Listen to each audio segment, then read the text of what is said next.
À 2 pas du Parlement hongrois, la scène prend forme. Budapest à l'heure papale, c'est ici que le souverain pontife donnera une messe. Sa visite dans le pays, aux plus de 9 millions d'habitants, est attendue par une partie de la population. La Hongrie peut être considérée comme un pays chrétien, dont la majorité est chrétienne. Et ces valeurs aussi ont toujours été importantes dans le passé, et elles le sont encore aujourd'hui. Je suis heureuse, même si je ne suis pas très religieuse. Je suppose que ce sera bon pour le pays aussi, parce qu'il y a beaucoup de croyants, et ils l'attendent. Ils étaient terriblement inquiets quand il était malade. À 86 ans, le jésuite argentin souffre d'une infection respiratoire, mais aussi de douleurs chroniques au genou d'après le Saint-Siège.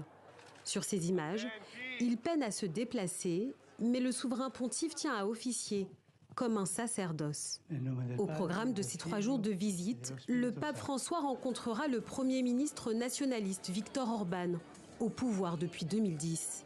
2 hommes aux visions divergentes, notamment vis-à-vis des étrangers.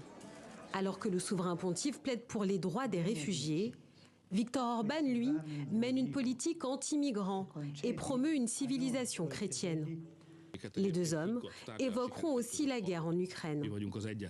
Nous sommes les seuls à pouvoir être qualifiés de pro-paix aux côtés du Vatican.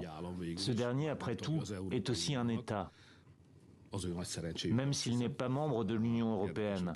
Heureusement pour eux, car je pense qu'il y aurait des débats intéressants sur la question du genre, par exemple. Le pape François devra composer avec les propos parfois polémiques de Viktor Orban. Un jeu diplomatique délicat.